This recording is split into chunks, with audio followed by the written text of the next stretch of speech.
Hello guys. So இந்த வீடியோவில் நம்ம கிங்டம் படத்தோட ஒரு டீட்டெயில்டான ஒரு ஸ்டோரி எக்ஸ்ப்ளனேஷன் மற்றும் அந்த படத்தோடைய ரிவ்யூ தான் வந்து பார்த்திங்கன்னா நம்ம பார்க்க போகிறோம். ஸோ இது எல்லாத்தையும் பார்க்கறதுக்கு முன்னாடி நம்ம ஃபஸ்ட்டு இந்த படத்தினுடைய பாக்ஸ் ஆஃபீஸ் கலெக்ஷன் வந்து பார்த்திங்கன்னா பார்த்தே ஆகணும். ஸோ படத்தினுடைய பட்ஜெட் அப்படிங்கிறது வந்து பார்த்திங்கன்னா 130 crores வரைக்கும் பட்ஜெட் வந்து பார்த்திங்கன்னா எடுக்கப்பட்ட ஒரு படம் தான் வந்து பார்த்திங்கன்னா கிங்டம். பட் ஆனால் இப்போ வரைக்குமே வந்து இது 4th டேயில் இருக்குது. ஃபஸ்ட்டு 3 daysலேயே வந்து பார்த்திங்கன்னா ஜஸ்ட்டு 35 crores மட்டும்தான் வந்து பார்த்திங்கன்னா கலெக்டே பண்ணியிருக்கு. So which is really a worst thing. So இருக்க வந்து டே ஆஃப்டர் டே அதோட கலெக்ஷன் வந்து பார்த்திங்கன்னா இருக்குது டவுன்ஃபால் ஆகிட்டே தான் வந்து பார்த்திங்கன்னா போய்கிட்டே இருக்குது. ஸோ பட் ஆனால் அந்தளவுக்கு வந்து ஒரு மொக்கையான படம் அப்படின்னு கேட்டிங்கன்னா ரியலி சச் எ கிரேட் ஃபிலிம்ங்க. உண்மையிலே ஒரு நல்ல படம் தான் அது. பட் ஆனால் அதுக்குன்னு ரொம்ப பிளாக் பஸ்டர் ரேஞ்சுலாம் சொல்ல முடியாது. பட் ரியலி இது வந்து ஒரு ஃப்ளாப் ஆக வேண்டிய படம்லாம் கிடையாது. அட்லீஸ்ட் ஒரு ப்ராஃபிட்டாவது அடிக்க வேண்டிய ஒரு பொட்டன்ஷியல் இருக்க ஒரு படம் தான். ஸோ இந்த படத்தோட ஸ்டோரி கிட்ட வந்தோம் அப்படின்னு சொன்னால், ஸ்டோரி அப்படிங்கிறது வந்து பார்த்திங்கன்னா ரொம்ப சிம்பிளான ஒரு ஸ்டோரி. ஸோ நம்ம அந்த விஜய் தேவரக்கொண்டா வந்து பார்த்திங்கன்னா சூரி அப்படின்ற ரோல் வந்து பார்த்திங்கன்னா ப்ளே பண்ணியிருப்பார். ஸோ அவரோட அண்ணன் சிவா வந்து பார்த்திங்கன்னா அவங்க அப்பாவை வந்து கொண்டுட்டு வேற ஒரு இடத்துக்கு வந்து பார்த்திங்கன்னா அப்படியே ஓடி போயிருப்பார். ஸோ ஒரு அண்ணனை தேடி கண்டுபிடிச்சி அதுக்கப்புறம் என்ன நடந்துச்சு அப்படின்றது ஒரு மெயின் பிளாட்டை வந்து பார்த்திங்கன்னா சீன் பை சீன் நகர்த்தி கொண்டு போயிட்டே இருப்பாங்க. ஏகப்பட்ட ட்விஸ்ட் அண்ட் டர்ன்ஸ் அப்படின்றது வந்து பார்த்திங்கன்னா இந்த படத்தில் நிறையாவே வந்து பார்த்திங்கன்னா இருக்கும். நிறைய ட்விஸ்ட் அண்ட் டர்ன்ஸ்லாம் வச்சு மெயின்டைன் பண்ணி உண்மையிலே சூப்பராக கொண்டு போயிருப்பாங்க இந்த ஒரு படத்தை. அண்ட் நம்ம இதில் ஒரு அண்ணனுக்கு ஒரு ஆப்ரேஷனுக்கு நம்ம விஜய் தேவரக்கொண்டா போகிற மாதிரியும் அவர் அண்ணனுக்கு துரோகம் பண்ணுற ஒரு சீக்வன்ஸ் மாதிரி நிறைய விஷயங்கள் வந்து பார்த்திங்கன்னா அமைச்சிருப்பாங்க இந்த படத்தில். அண்ட் நிறைய ட்விஸ்ட் அண்ட் டர்ன்ஸ் அப்படின்னு சொல்லும்போது ஒரு சிங்கிள் ட்விஸ்ட்டு ரொம்ப அன்எக்ஸ்பெக்டாக இருந்துச்சு அப்படின்னு சொல்லணும்னா, நம்ம கொண்டது சிவா கிடையாது, சூரி தான் அவங்க அப்பாவை கொண்டா அப்படின்ற ஒரு ட்விஸ்ட் வந்து பார்த்திங்கன்னா ரொம்ப நல்லா வச்சுருப்பாங்க. ஸோ மாதிரி நிறைய ட்விஸ்ட் அண்ட் டர்ன்ஸ் வந்து பார்த்திங்கன்னா ரொம்ப நல்லா போயிருக்கும். ஸோ இந்த மாதிரி ரொம்ப லீனியராக போகிற மாதிரி உங்களுக்கு ஃபீல் ஆகலாம் ஒரு ஃபஸ்ட்டு ஒரு 30 to 40 minutes. பட் அதுக்கப்புறம் ட்விஸ்ட் அண்ட் டர்ன்ஸை கொண்டு வந்து உண்மையிலேயே உங்களை வந்து பார்த்திங்கன்னா சீட் எச்சிலே உட்காந்து வந்து பார்த்திங்கன்னா பார்க்க வச்சுருப்பாங்க. பட் என்ன தான் இவ்வளோ நல்லா இருந்தாலுமே கூட இதில் இருக்க ஒரு மிக பெரிய நெகட்டிவ் என்ன அப்படின்னு சொல்லி பார்த்திங்கன்னா, இந்த படத்தினுடைய எண்டிங். ஸோ எண்டிங் வந்து பார்த்திங்கன்னா அகெயின் ஒரு பார்ட் 2க்கு லீடு கொடுக்குற மாதிரியான ஒரு படமாக வந்து பார்த்திங்கன்னா இந்த படத்தை முடிச்சிட்டாங்க. அது ஒரு மிகப்பெரிய நெகட்டிவாக வந்து பார்த்திங்கன்னா இந்த படத்துக்கு வந்து பார்த்திங்கன்னா ஃபீல் ஆச்சு. ஸோ சம்மந்தமே இல்லாமல் பார்ட் 2க்கு எதுக்கு லீடு கொடுக்கணும்? இந்த ஒரு படத்துலேயே ஒரு எண்டிங்கை வந்து கிளியரான ஒரு எண்டிங்கை கொடுத்துருக்கலாம். இந்த க்ளீனான எண்டிங்கை கொடுத்துட்டு அதுக்கப்புறம் இதை பேஸ் பண்ணப்பட்ட பார்ட் 2 அதெல்லாம் அப்புறம் பார்த்துக்கலான்ற மாதிரி எடுத்துருக்கணும். எடுக்கும்போதே வந்து பார்ட் 2க்கு லீடு கொடுக்கணுன்ற அந்த மைண்ட் செட்டோடய வந்து பார்த்திங்கன்னா எடுத்திருக்காங்க. அது வந்து பார்த்திங்கன்னா உண்மையிலேயே மிகப்பெரிய நெகட்டிவாக தான் இந்த படத்துக்கே வந்து பார்த்திங்கன்னா அமைஞ்சிருக்கு. அதையுமே தாண்டி நிறைய நெகட்டிவ்ஸுமே வந்து பார்த்திங்கன்னா இந்த படத்துக்கு இருக்குது, இல்லைன்னு சொல்லவே முடியாது. நிறையா நெகட்டிவ் இருக்குது. அண்ட் படத்தோட ரன் டைம் ஒரு மிகப்பெரிய நெகட்டிவ். 2 hours and ஒரு 40 minutes வந்து பார்த்திங்கன்னா இந்த படம் வந்து ரன் டைம் இருக்கும்.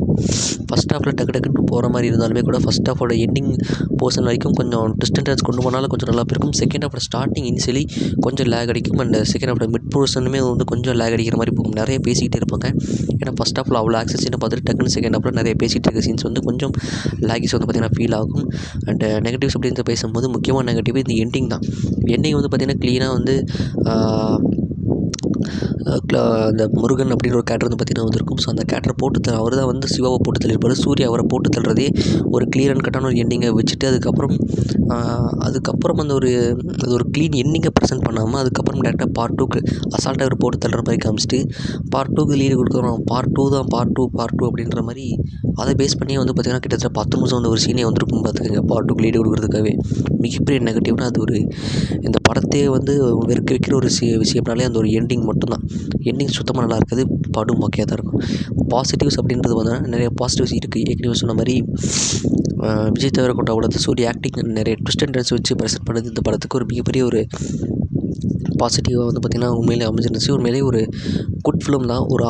ஒரு மல்டிபிள் ரீவாட்சுக்கு ஒருத்தான ஒரு படம் தான் இது. பட் ஸ்டில் எண்டிங் வந்து பார்த்திங்கன்னா உங்களை ரொம்ப வெறுக்க வைக்கும். நிறையா பார்ட் 2 லீடு பண்ணனால எண்டிங் மட்டும் உங்களை கொஞ்சம் ரொம்ப வெறுக்க வைக்கும். ஸோ அதை ஒன்றை தவிர்த்து நெகட்டிவ்ஸ் அப்படின்னு சொல்லிட்டு இருக்குது. பட் இருந்தாலும் வந்து பெரிய லெவலில் உங்களுக்கு வந்து தெரியாது. மியூசிக் டிபார்ட்மெண்ட் வைஸ் வந்து பார்த்திங்கன்னா அனிருத் சார் போட்டு பாட்டே கிளப்பியிருக்காரு. மியூசிக் உண்மையிலே சூப்பர் அல்டிமேட்டாக வந்து பார்த்திங்கன்னா ப்ரெசென்ட் பண்ணியிருந்தாங்க. மியூசிக்கே வந்து பார்த்திங்கன்னா இந்த படத்தை நல்லா தூக்கி சாப்பிட்டுருச்சு அப்படின்னு சொன்னாங்க கூட ஒன்றும் தப்பு இல்லை.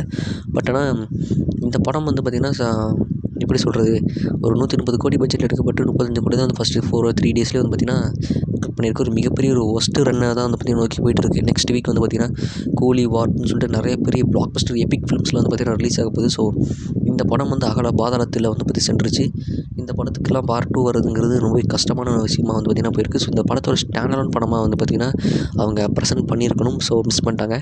ஸ்டாண்டர்ட் படமாக ப்ரெசென்ட் பண்ணிட்டு அதுக்கப்புறம் அதுக்கு என்னென்ன பார்ட் 2 எடுக்கலாம் அப்படின்ற ஒரு ஐடியா அதுக்கப்புறம் கொண்டு வந்திருக்கணும். எடுக்கும்போதே பார்ட் 2 லீடுன்ற பேர்லேயே வந்து பார்த்திங்கன்னா எடுத்ததுனால இந்த படம் ஸ்டாண்டர்ட் ஃபிலிமாக உங்களுக்கு கன்ஃபார்ம் ஒர்க் அவுட்டே ஆகாது. ஏதோ வந்து பாதியிலே படத்தை பாதியிலே பார்த்துட்டு இருந்துச்சு அந்த மாதிரியான ஒரு ஃபீலை கொடுக்கும். மிகப்பெரிய நெகட்டிவ் வந்து தான். ஸோ மற்றபடி இந்த படம் ஸ்டாண்டர்ட் ஃபிலிம் எடுத்திருந்தாங்கன்னா இன்னும் நல்ல படமாக இருந்திருக்கும். இப்போதைக்கு கலெக்ஷன் வைஸ் வந்து பார்த்திங்கன்னா ரொம்ப ஒஸ்ட்டு பர்ஃபார்மன்ஸ் தான் வந்து பார்த்திங்கன்னா கொடுத்துட்ருக்கு. மோஸ்ட்லி இந்த படம் வந்து 100 crore அடித்தாலே வந்து பெரிய விஷயம் தான். ஸோ பட் ஆனால் பட்ஜெட்டே 130 crores, மிகப்பெரிய லாஸை நோக்கி இந்த படம் போயிட்டுருக்கு. உங்களோட தாட்ஸ் இந்த கிங்டம் படத்தை பார்த்ததுக்கப்புறம் உங்களோட தாட்ஸ் அண்ட் ரிவ்யூஸை மறக்காமல் கமெண்ட் பண்ணுங்கள்.